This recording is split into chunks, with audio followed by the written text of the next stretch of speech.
Hi there, welcome back to another small ramble with me, writer and mental health advocate Tobe Allen. I'm also one half of the BARROW Podcast, the show I do with my mum where we talk about divorce, dysfunctional families and mental illness while writing a memoir together. Recently, I've been talking a lot about the aftermath of my grandfather passing away. You can find a link here to the last video I did on emotional fatigue. Today, I just wanted to sort of address physical fatigue. And, a better word for that is, of course, burnout and some of the actual symptoms of like pain that I've been experiencing that, physical manifestations of stress, right? So I don't want to talk about this for too long because it's actually just uncomfortable even sitting here. At least I can laugh about it. I don't know whether I really find it so funny, but you gotta laugh, right? So my grandfather passed away, and since that time, I've been clearing out his apartment, cleaning it up, getting it ready for whatever's going to happen next with it. It's an apartment inside a retirement center, and I'm doing this, and I feel so exhausted doing it, right? And obviously, it's not just the physical part of it; it's the emotional thing, and it's not about grief. It's about everything that's been going on here in this space. It's so layered with the memoir, the podcast. Mum stress, the fact that, my grandfather passing means that my family is literally down to two members. It's just mum and I, and the sort of burden and discomfort and sorrow that comes with that kind of a realization. It's all of this stuff combined. But what I've been noticing is how sore my body is. Like, I can barely crawl out of bed in the mornings. Like, I wake up and my body is so crunched up and scrunched up and stiff. It's almost like I go to bed and I lie down, and you would think that you would lie down and sort of just like stretch out and sort of your body would elongate overnight. I wake up in almost like a ball of this like tension, and I'm really suffering from especially my neck and across my shoulders. There seems to be this zone, like this triangle from like my neck across my shoulders and sort of, what's that, trapezoid or whatever. That kind of, it's almost a diamond shape more than a triangle. And I notice that increasingly when I'm under any sort of stress, and I think I've been under so much stress that I notice it more, but it's almost like if somebody's telling me something or doing something that I'm not liking, that diamond just becomes like a tiny little knot right in the center. It sort of all shrinks in, and I'm like this, like really, blah. My neck and my shoulders hurt so much. It's crazy. And it's not, yes, I need to exercise more and all those things. I understand that. And I've been trying to work on that truly. But it's not that. It's how much stress is affecting me physically. And I've been noticing just clearing out this apartment, like I say, it's not a huge physical labor thing. I've got to carry boxes and up and down stairs and put things in bins. There is physical exertion there, of course, but I feel so weak physically, like almost like my bones feel brittle. And obviously this is just my nervous system. Well, this is my nervous system, and it's my body reacting to, I think it's my body shutting down post my grandfather passing away. Because as I've mentioned in previous videos,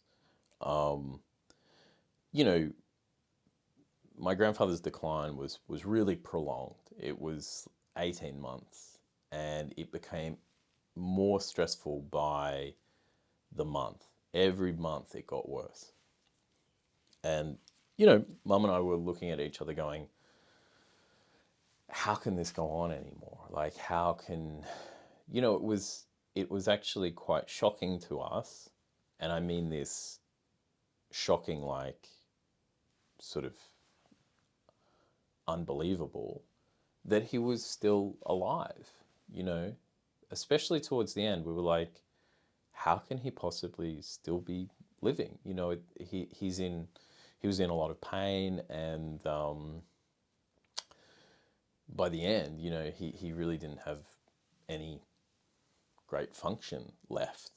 His eyesight had pretty much gone, his hearing, the use of his legs, and so on. I've talked about this before, so go back and just watch the previous videos where I've addressed that. So we were sort of in this kind of limbo, or this stasis of anticipating his passing, but it wasn't happening. He was continuing to live, and we weren't wishing that he would die, but we were also thinking that if he did pass, it would be nice for him. Like, it would be a relief for him as much as anything else. And certainly, yeah, it would be a relief for us, because there was nothing left to do, and it was sort of, it really defied my sense of what a body could do. The last 3 months before he passed, I was shocked that he was still alive. Almost every day I was shocked. And I was anticipating a phone call. I was anticipating hearing from the nursing staff that, your grandfather has passed away. And it didn't happen, and it didn't happen, and it didn't happen. Didn't want it to, in a like, I can't wait for him to die so I can get some inheritance or something. I don't mean it that way at all. I just mean, well, when's it going to happen? If it's not happening now, how can he still be here? It's like his body doesn't work at all, like, it was quite shocking. And I think I've really underestimated the effect of that kind of shock, because it was also horrific to watch too. You're sort of going, you're asking yourself how it's possible, but you're also kind of like, it seemed cruel, All of this is to say that since he's passed, my body feels like it has just shut down. I feel weak, I feel tight, and I just feel exhausted all the time. Like, I just want to sleep. I'm never in a deep sleep, but I'm never awake. I'm just in this kind of in-between land of extreme fatigue. And I used the word before, burnout. And, a good deal of physical pain. Like, I never feel comfortable. Like, just sitting on this chair, my back, my neck, like, all of it just hurts. And there's kind of like a burning sensation going on. So, I'm not a martyr. I don't mean it that way. I'm in quite a great deal of discomfort. And yes, I need to exercise and lose weight and all those things as well. But I guess what I wanted to say was that, like, I've always, like, fought against my tiredness. I've always sort of, in life generally, I have always, like, willed myself up onto the next challenge. I've pushed harder. I've done all that kind of, like, I think there's a lot of male stuff in there, like being a guy, like, you just got to push through it and blah, blah, blah. But I just wanted to say, and the title of this video is resting isn't giving in. I really am at a point where I'm like, my body is telling me a lot. I need to listen to my body, and I just need to stop. I need to rest. And also, like, I almost can't do anything other than rest. So that's pretty much what I'm going to be doing. There's not much left to do at the apartment. There's stuff to do, but I can keep that to a minimum. And I think I'm going to just spend as much time kind of, resting as I can. Yeah. If you've gone through anything similar, if, you've dealt with a loved one or a family member who's slowly passed away, and you've been in that heightened, prolonged state of apprehension, anxiety, stress, and then they've passed, I'd like to know what's happened to you, or any stressful situation that's been prolonged. Did your body shut down, and what did you need to do to sort of get right? Did you need to rest a lot? Did you need to, did it prompt change in your life generally? Like, did you, I don't know, relocate or quit your job or something? I do feel like these are the moments in life where we make changes. We go, actually, you know what? I can't live there another 5 minutes. I can't do that job anymore. I've got to go.